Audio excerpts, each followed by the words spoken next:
Hey guys, today I want to talk to you about one of the biggest things that I find trips people up when they're trying to reach their goal or be or have or do whatever they want and they haven't been able to do that.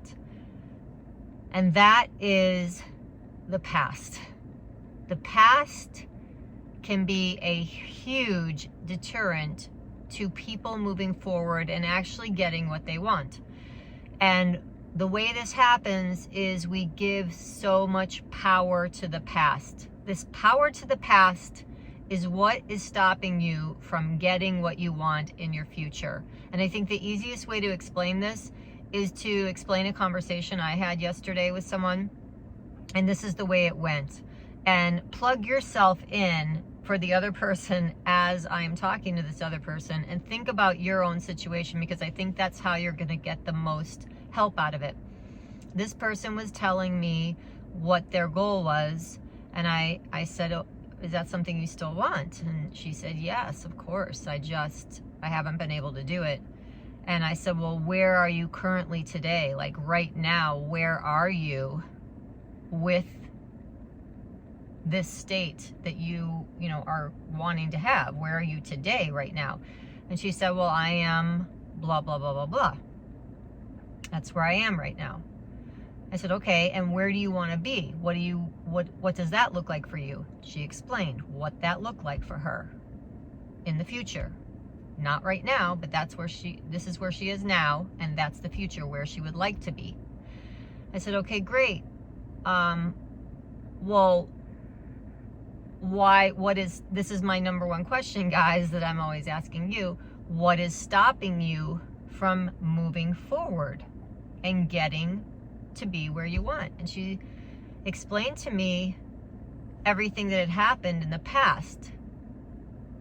Why she is where she is, why she hasn't been able to move forward and achieve this goal.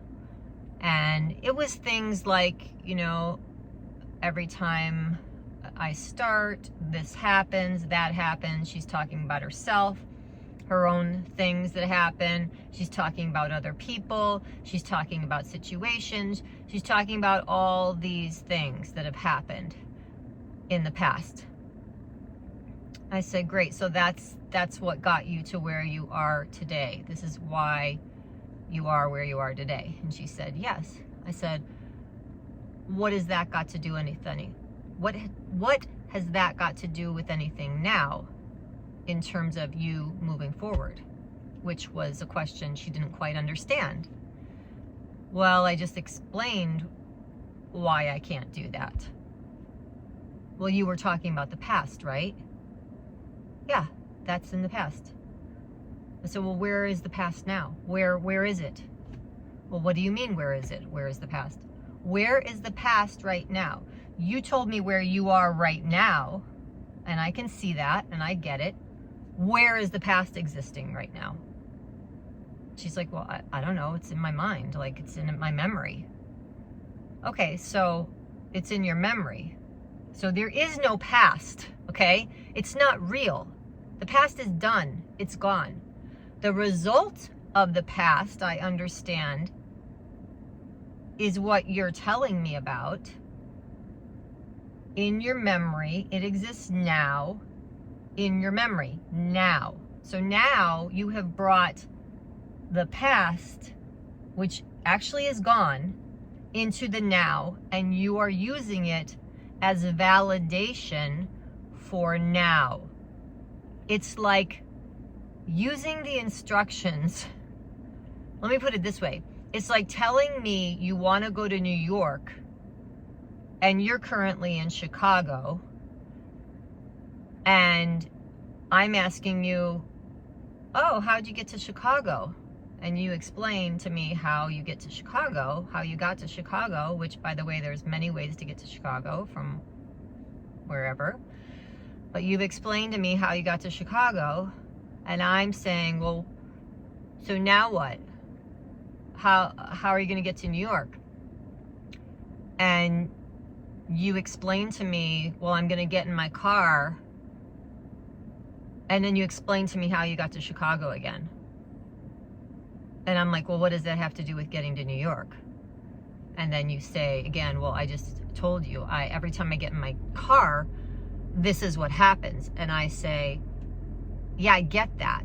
That's what's happened in the past, but you keep using the directions to get to New York, but they're actually directions that got you to Chicago. So why are you using the same directions to get to New York that you used to get to Chicago?